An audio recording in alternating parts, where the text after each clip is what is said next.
What's happening, man? How you doing?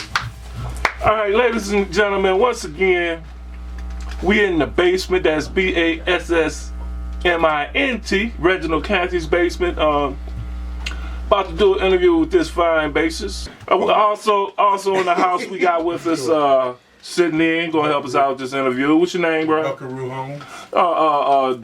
In the basement alumni that never been in the basement, but he's still an alumni. Who else we got? We got Eric Wilhelm. Eric Wilhelm. Now, Yes. I don't see no bass in your hand. What's up with that? It's sitting right there, it's still covered. You want to?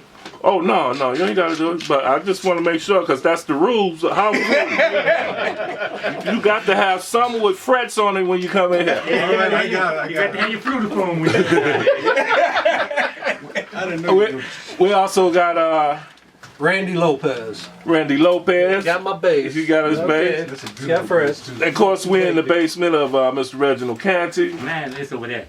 I know you got three basses. got 4 or 5 of them, yeah. I ain't got no And we also got another alumni in the house. Who? John Sargent. John Sargent, bass and guitar accompanist. Yeah. And another alumni. Hey, James, for me. And we got 7 shooter. We got another guy in 3D. What's his name? Camera all up on him. Torrance Carey. Yep. How you doing, bro? Welcome to the basement. Thank you very much. And then anytime you guys feel like it, just chime in. So, so everybody's gonna help out on this interview, and that was a nice plan, bro. Tell us what your name is. My name is Earl. What your name is? My name is. Well, all I had to say was, what's your name? What's my name? My name is Earl R. Davis. Earl R. Davis. How you doing, Earl? I'm just fine, sir. Welcome to the basement, man. Thank you, sir. That was a nice plan. What's that you got in your hand, man? This is a 5-string version of the Marcus Miller bass that's been out for a little while. The 4-string version has been out since I think 2005, maybe earlier.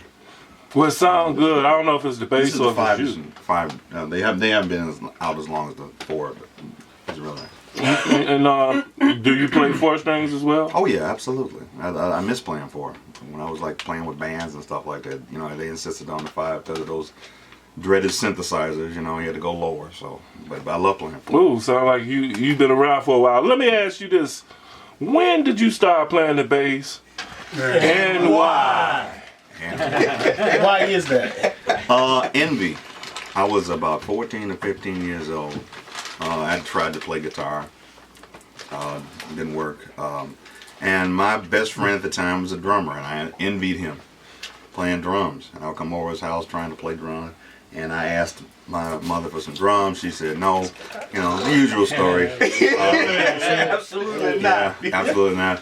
And my uncle decided that he was going to try to learn how to play guitar. So there was a guy at work that was going to sell him a guitar, but it was kind of like a package deal. He had an old guitar and a bass, and he wanted to get a rhythm at the same time. Mm-hmm. So he asked me, did I want to play bass and like a free instrument? I said, sure. Yeah, how long ago was this?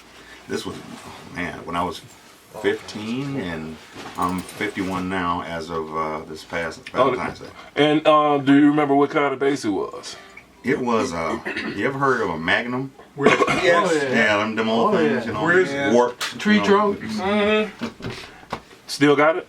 No, I don't know where that thing is. Don't know what happened to it. Ain't that a shame? You know, when you get older and you think about history, it's like all of those wonderful toys I used to have that's like worth $500,000 right now, you know? I don't think those Magnum basses fall into that category. Okay, so you started playing around 15 and stuff like that. When you started playing with anybody or? No, I started taking lessons at up there on Greenfield, Wonderland Music. Remember they had one up there? Yeah. That's where I got my first guitar with Crazy Clarence. Yeah, started playing there. Got the fundamentals down. Then I started playing by ear and playing with, you know, just people in the neighborhood. And I'm from Highland Park, Michigan. Born and raised. And after that, let me see, I got into several bands. I got into the jazz ensemble. Had a little jazz ensemble in the high school. Playing what instrument? You're from Highland Park? Really? That's it. You got to I play came out in bass? 77. Yeah, I got to play bass. Yeah. I wasn't a great reader, but I got around it. That's cool. That's awesome. You got to play bass in jazz, Got good ears, school man. jazz band. Yep. Was you still playing the Magnum then? No. By that time, I graduated to the Fender Jazz. Oh, really? Oh, you was rich then, cause No, a lot of begging and crying to my mom. I mean, Fender was the stuff back in the '70s. It was the bass. Everybody You had didn't have one. Fenders. You didn't have a bass. That's what I'm saying. Yeah.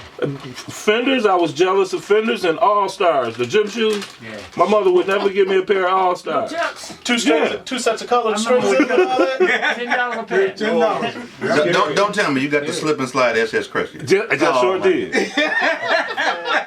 what about the ones in the market that's in the Big Ben? Now those are the shoes. But look, man. That's awesome. No, they were worse than that. They were just wax plastic, man. Kids.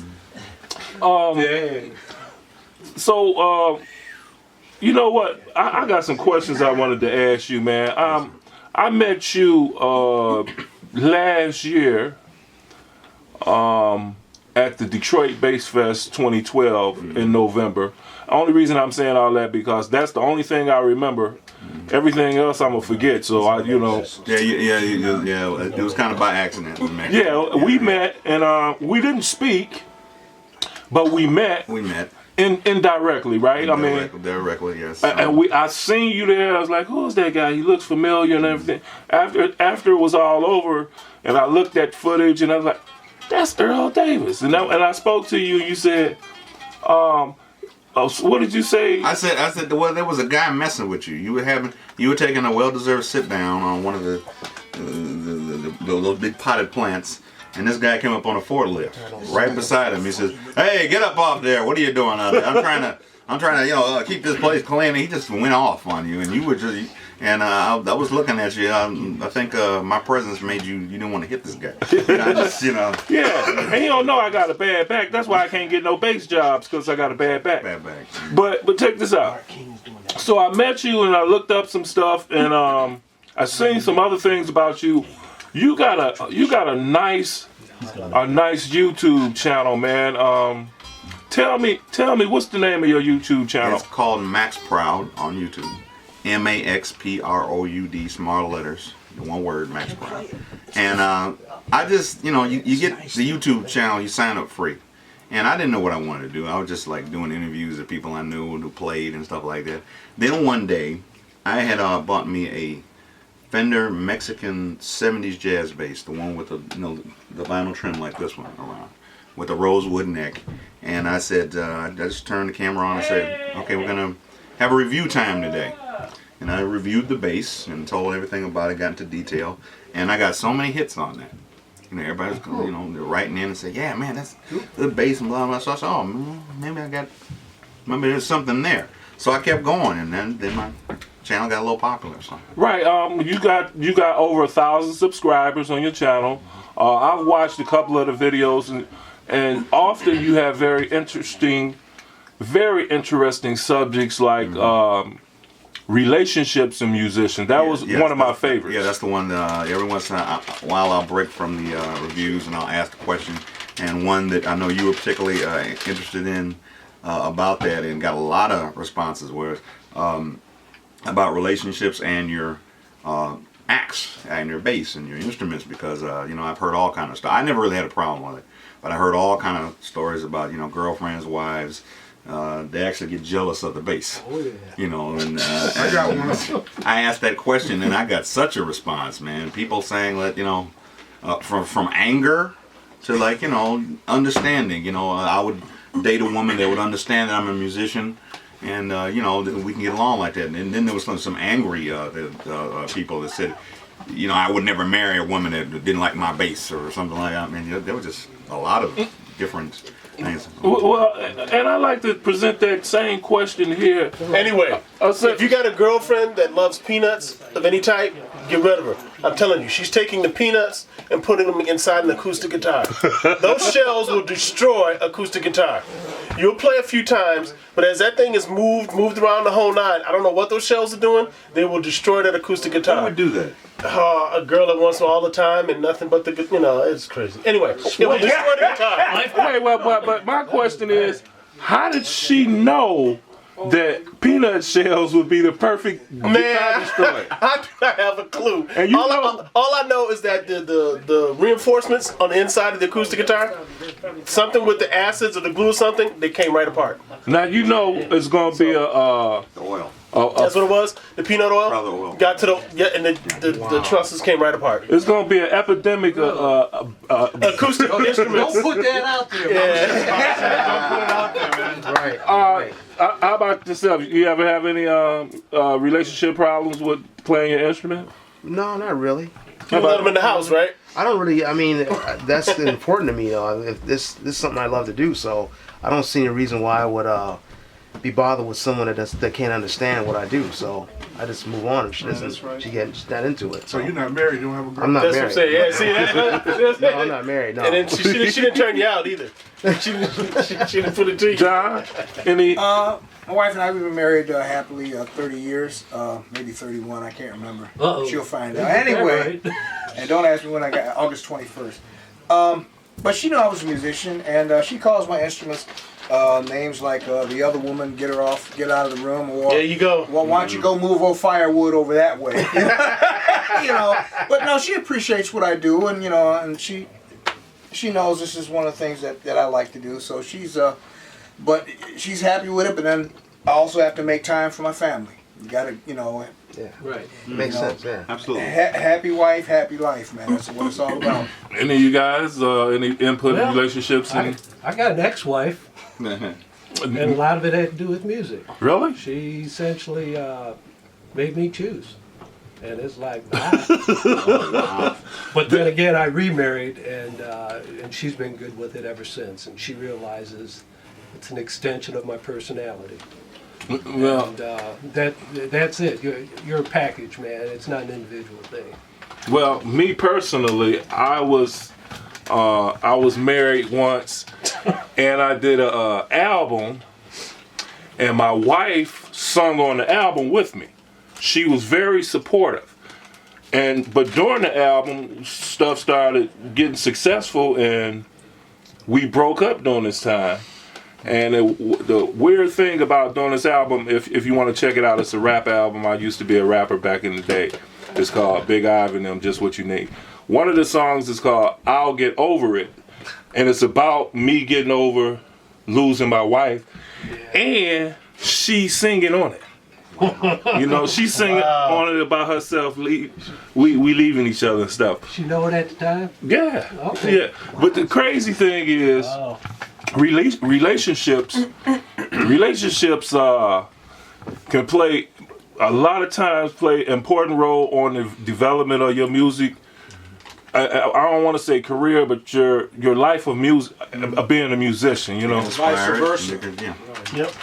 Yes. Versa, the music will. So I recommend that you bass players and other musicians, I recommend that y'all go and check out my man's YouTube channel. It's called MAXPROUD, all one word, man. MAXPROUD on YouTube, and check it out, man. Some interesting stuff there. What's that? Wrap It Up Music? Is somebody telling us? I was like, man, this ain't the Oscars or the Grammys. If you'll allow me, can I ask one question? Oh, we ain't finished yet. Okay. Do you guys miss playing Foursquare? Yeah. And that was a question that came up, but No. No, you don't miss playing four? I can play two. It doesn't matter to me. I only play four. It's the groove. Man. You can groove with a rubber band and a 2x4, man. With all the gear and product line out here, it's all great. But if you're not grooving, it don't matter anyway. So as long as you're grooving, man, it's good. Now, I'm not a bassist, I'm a guitarist, but I'm glad my brother's here to support me because they always give me a hard time. Yeah. So I started playing bass, and I got used to it, a 4-string. Then the 5s started getting real popular, and I'm an amateur luthier, so I made my own. Oh, okay. And adding that B string, adding that one string changed up the whole pedology of everything. and it was an adjustment. I go to make a run, and oh, wait a minute, For everybody. wrong string. You know, so I'm getting used to it now, but still, I have a tendency when I'm playing, I will stick with the last four strings, the traditional four. I mean, you know, since bass has been around, the baddest basses in the world I've played fours. But now we got some people who got great language on 5 string, and then we got some superhuman people who can play. I mean, to get used to that many strings. And a lot of guys now playing sixes become normal. What happened to you? Where's your bass at? It's right. Well, matter of fact, I can grab it if you like. You want me to grab it, or? But it's such an adjustment. It might come up again. It's such an adjustment technique-wise to be in the middle of music and be aware that, okay, what you normally would play open E, you got the choice of either playing open or you can bar it on that. Right. You got to make a decision right then. You know what I'm saying? You got to learn to play it over again. Well, that's why there's like a new type of, I guess you could say, basses coming up because, okay, a lot of the church players, they're starting out on 5 and 6. Starting out on 5. And they're playing those low organ notes. So, Yeah. You know, the organs used to take them out with those low notes. So now they're playing the organ notes and they're all over the neck. I'm so impressed with that. And don't forget that they use an alternate tuning as well. They don't the B string, a standard tuning for the 5 string. They don't have it tuned to B. They have it tuned to A. That's what the gospel boys do. They tune it to A. So if you ever trying to transcribe some gospel songs, and then you hear that note below B, that's because they got them. A lot of boys is doing that right now. I wouldn't do it myself. I just get a 7 string. But your lower string is. Let me see. Let me look at that right quick. Here's the thing. And you saying about the B string, you got to be careful, and you know this as well as anyone.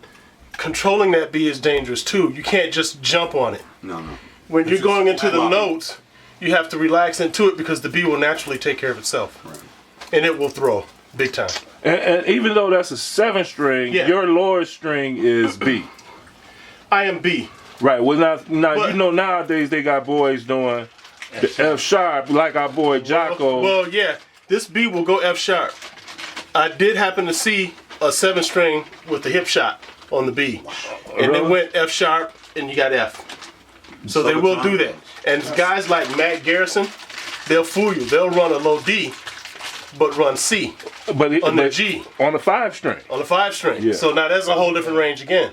So I tried that F sharp on mine, and it was so floppy, even with a thick string. And to me, musically, unless you got a good amp, good guitar, good electronics, a good rig, it's like it's below an organ note. I mean, it's like the lowest note on the piano is 27 hertz. That's that A. But you know, you got to find it in your hands, because if you still attack it wrong, you're going to get problems.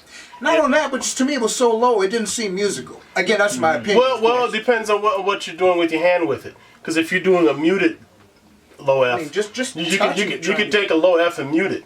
You've got another whole dynamic again too. That's why you say ease into it. You ease into it, and then once you're into it, the audience knows like, wow, that's a real dark melody. And then once you get them in that dark place with you, you just take them on the groove.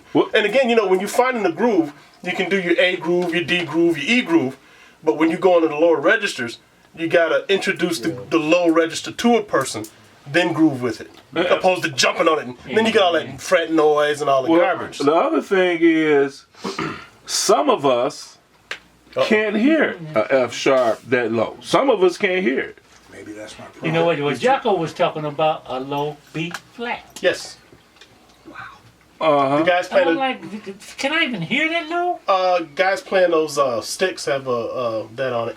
A low B flat, the low F And sharp. you got guys playing the 10-string bass. Yeah, that's a. And the other thing is, can an amplifier deliver it? Yeah, you got to use a folded 18 at that point.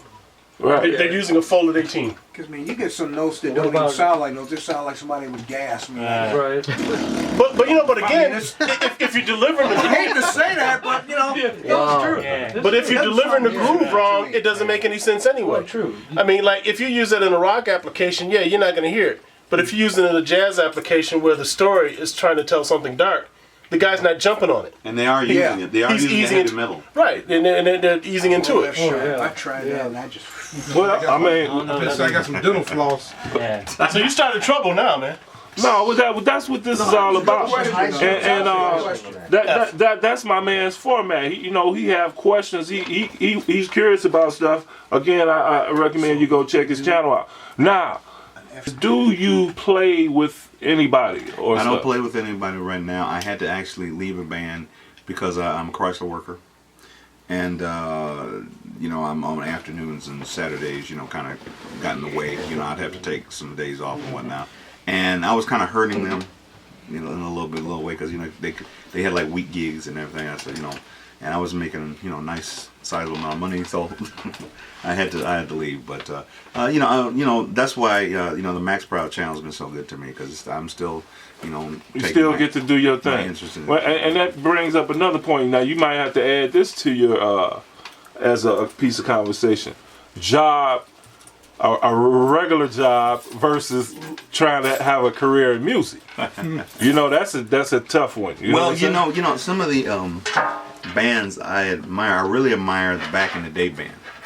With Larry Lee, another Detroit bass player. But he's retired from professional sports and he can do it. And maybe one day I'll get a chance to do it. When I leave Chrysler.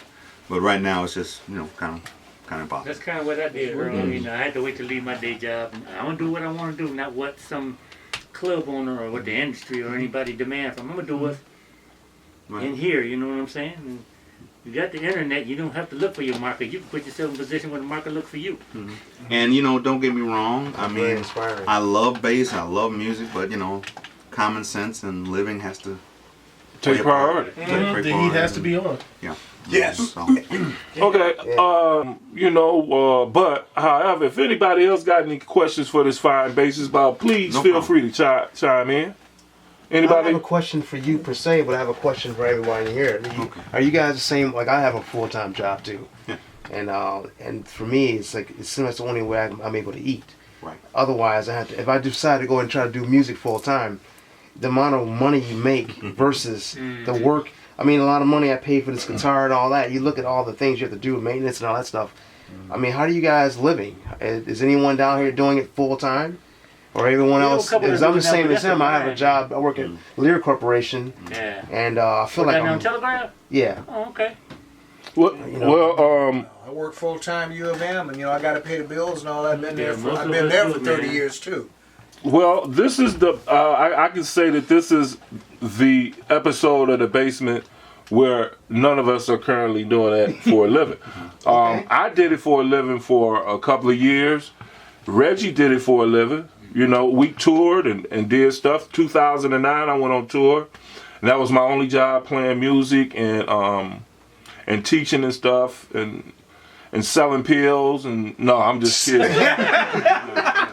I knew you. So when you weren't doing total music, and you had another thing on the side. No, it was actually a tour in 2009 with a band called TBS. And that's not the other TBS, the one that stands for something about Sunday.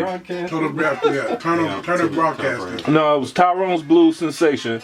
And I did a tour with in 2009 with another band, but it was Spotty and Shoddy.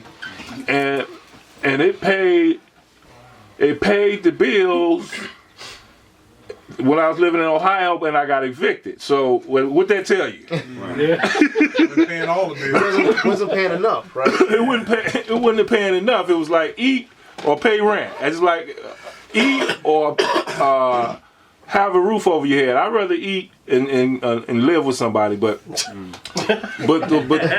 what happened to me. And it's very hard for you. Got to be. I think you have to be so passionate and dedicated, and again, everything has to line up for you to be make a living as a bass player. Because I know a couple of cats here in Detroit.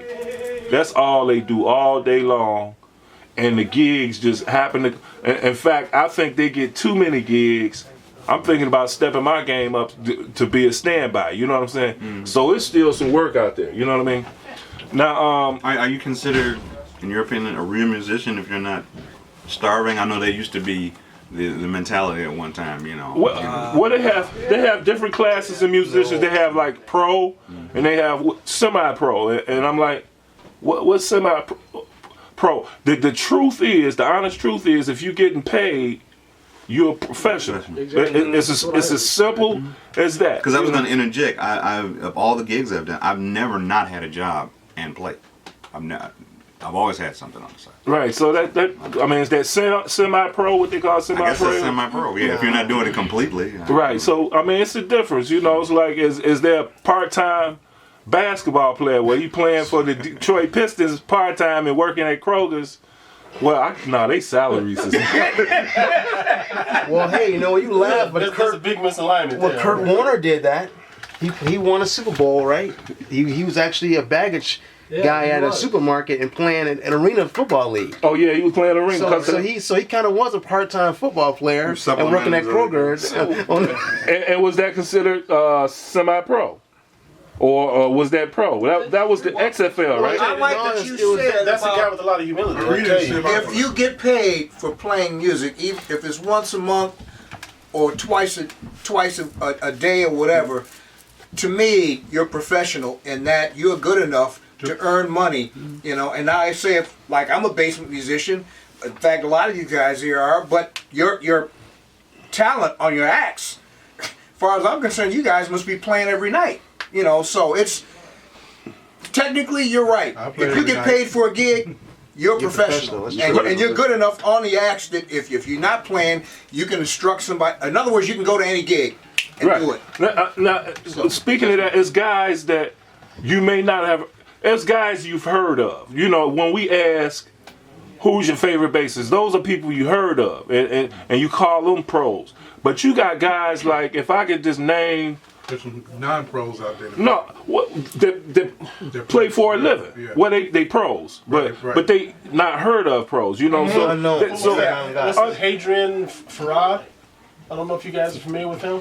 well, yeah. Wow, man, that guy's a beast. I'll tell you somebody else. He's a beast, man. He's touring everywhere. He does sessions with Eric Moore. I mean, they got their own band, and they're hanging out with Tribal Tech and doing their thing. But they're on a whole nother stratosphere, man. Lady Gaga, what's his name? Kern Brown, Yeah. another Detroit bass player. People, you don't hear his name pop up in there. Artie Russell. You ever heard of him? Anybody know Artie Russell? The dude is playing like every day, getting a mad paycheck. Ain't nobody heard of him. So you got all kinds of. I like it. You got all kinds of different types of professionals out there. And anybody got any other questions? Can I say thank you for inviting me to the Bass Fest, and I was absolutely honored to meet Nathan Watts.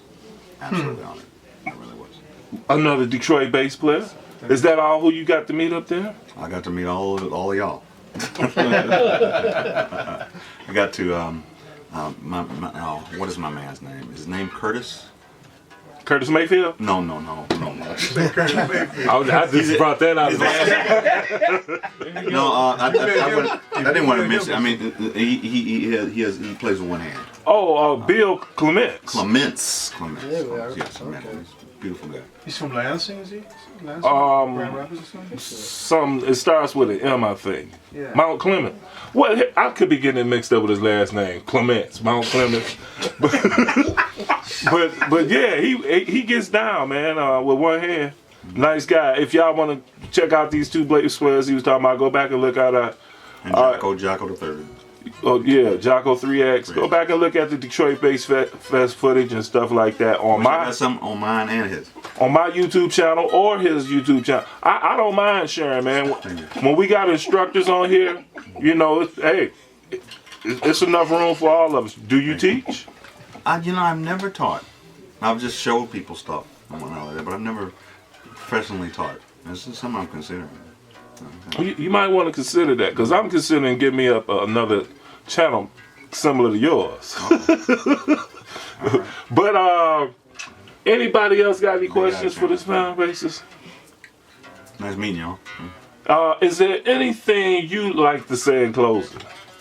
In closing, check out my channel. I think you like it. There's a lot of different basses that I reviewed on there. I give advice on, like, I get a lot of questions about what's the first bass. A lot of novices, you know, what's the first bass I should get.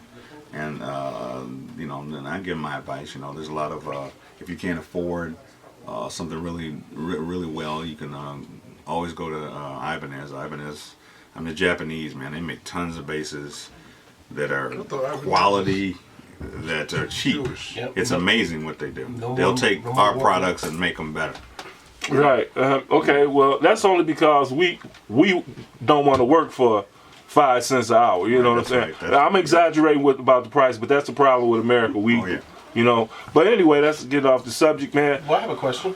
Okay. Do you ever have jam sessions on your YouTube channel with some bassists just going bananas and doing some cool What I stuff do, like you know, that? every once in a while, I go to some friends I know, and I call it Bass Brothers. It's like a little section of, Okay. and I check people out who are at some of the stores I hang out of, Yeah. and I let them play. I ask them, do they want to be on my channel, and say yes, and then they play, and I see whole different perspectives. You know, a lot of church bass players, a lot of Oh, very cool. like I said, novices, people that play but they don't play. There's a lot of bass players around that don't play in a band, but by themselves, You know, so they're all over the neck. that'd So be a like, you know, good project for us. Three of us get It's together, do a something at the couple. station. There's a couple of guys in here that don't play with anybody, but they got mad skills. So, okay. Well, look, man, I didn't want to keep you, but I would like for you to play us something out, if you don't mind.